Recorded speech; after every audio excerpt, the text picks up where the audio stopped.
আজকে আমরা বানাতে যাচ্ছি গলদা চিংড়ির মালাইকারি।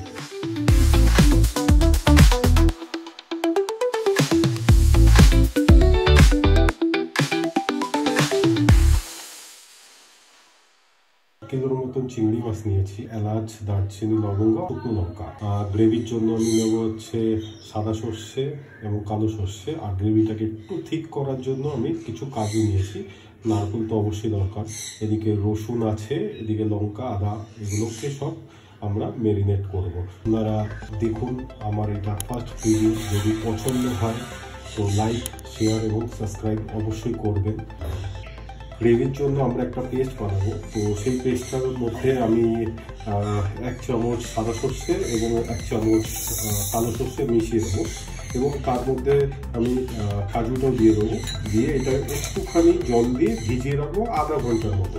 তো নারকেলটা কোড়ানোর থেকে সবচেয়ে ভালো উপায় হচ্ছে নারকেলটা এই চাকির থেকে বের করার জন্য আপনারা কি করবেন, আপনারা গ্যাসটা জ্বালাবেন। আমি গ্যাসটা জ্বালিয়ে নিচ্ছি। গ্যাসটা জ্বালিয়ে জাস্ট এটাকে একটুখানি বসিয়ে রাখবেন 5 থেকে 10 মিনিটের জন্য। দেখবেন এটা অটোমেটিক খুলে যাবে। তো আমি এটাকে একটুখানি হালকা গরম করে নিচ্ছি।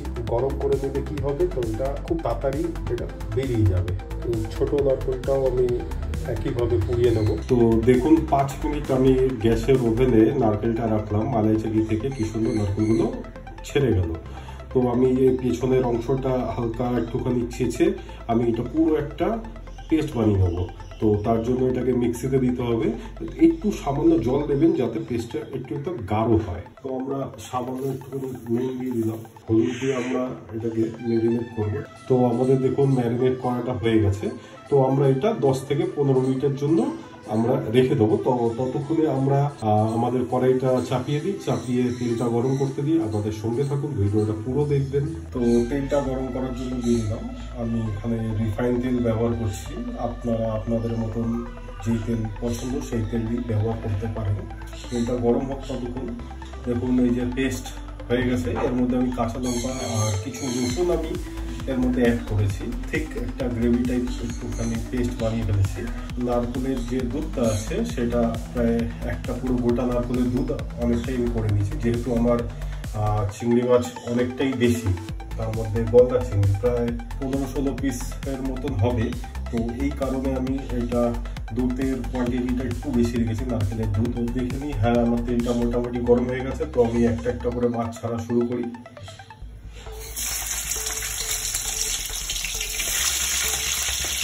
আমি কোনো মাছে কিন্তু 30 সেকেন্ডের বেশি ভাজছি না।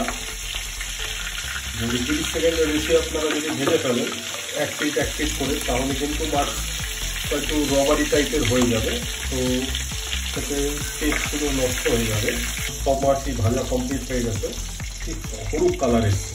এই তেলটা একটু ঠান্ডা হতে দেবো। এর মধ্যে আমি সমস্ত মশলা দেওয়া শুরু করবো এক এক করে। এই তেলের মধ্যেই সেন্টের জন্য আমি হালকা ঘি দিয়ে দেবো। দারচিনি দিয়ে দিচ্ছি, 6-7টা লবঙ্গ দিয়ে দিচ্ছি, এলাচ দিয়ে দিচ্ছি, 4টে শুকনো লঙ্কা দিয়ে দিচ্ছি। ঝাল অনুসারে আপনারা যেরকমভাবে যেরকম পছন্দ করে দেবেন। রসুন বেঁচে গেছিলো, তো এই রসুনগুলো থেতো করা রসুন আছে, আমি এই রসুনগুলো দিয়ে দেবো জাস্ট একটা স্মেলের জন্য।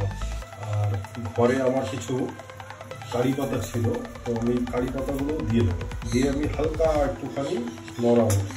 এর একটা হালকা স্মেল যখন বেরোতে শুরু করবে, গ্যাসের ফ্লেমটা আমি একটুখানি হাই দেবো।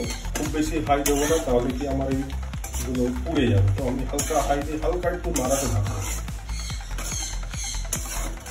তেলটা একটু লো করে দেবো। এর মধ্যে আমি কাঁচা লঙ্কা আর কিছু রসুন আমি এর মধ্যে অ্যাড করেছি। করে আমার কাছে যে পেস্টটা বানানো ছিল এই পেস্টটা আমি দিয়ে দেবো।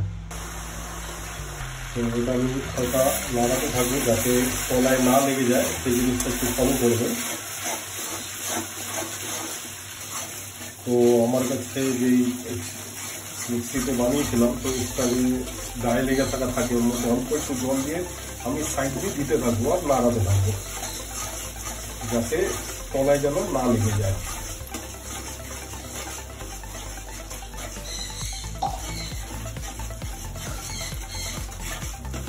খুব সুন্দর একটা কালার আসছে, আপনারা দেখতেই পাচ্ছেন। যখন তেলটা সেপারেট হওয়া শুরু করবে তো আপনারা বুঝতেই পারবেন।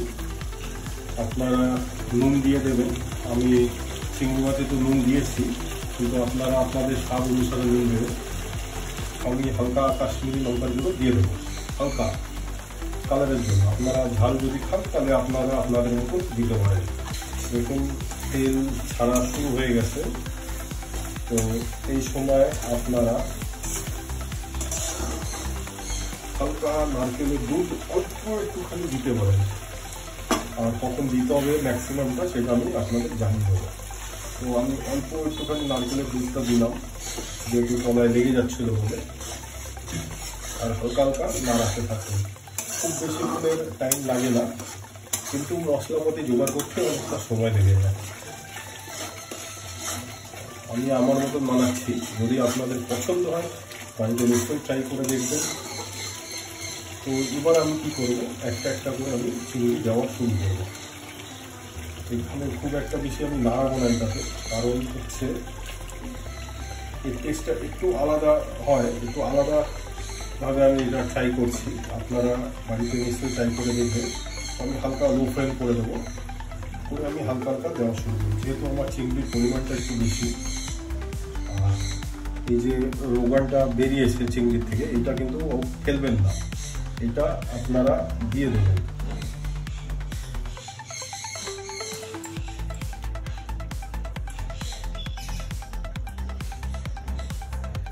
যেহেতু আমার পরিমাণে বেশি, তো আমার একটু অসুবিধা হচ্ছে, তো আমি একবার চেষ্টা করবো নড়ানো, মানে গ্রেভিটা যাতে চিংড়ির গায়ে লেগে যায়। আপনারা খুব বেশি নাড়াবেন না, আপনারা যদি কোয়ান্টিটি কমে করেন। নাড়িয়ে আমি নারকেলের যে দুধটা রাখবে সেটা আমি দিয়ে দেবো।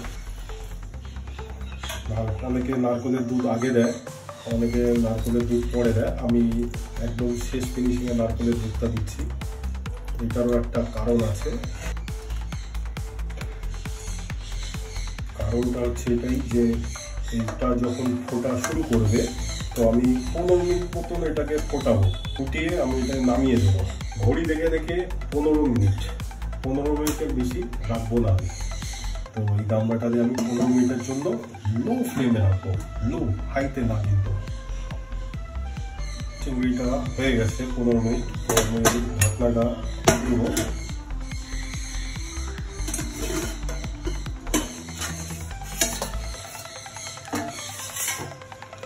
দেখুন কি সুন্দর একটা গন্ধ বেরিয়েছে এবং তেলও ছাড়া শুরু হয়ে গেছে। তো আমি এর মধ্যে থেকে এক দু পিস তুলে দেব।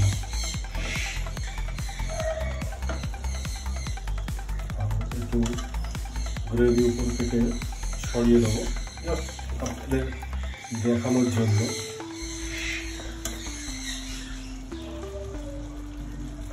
সাজানোর মতন তো কিছু নেই, আমি যেরকম পেরেছি সেরকমভাবে সাজিয়েছি। আপনাদের যদি আমার এই রেসিপিটা পছন্দ হয় প্লিজ নিজেরাও ট্রাই করবেন। একটু ইউনিক টাইপের আমি আমার মতনভাবে বানিয়েছি। কিভাবে বানাতে হয় না বানাতে হয় আমি সমস্ত ডিটেলস আমি ডেসক্রিপশনে দিয়ে দেবো।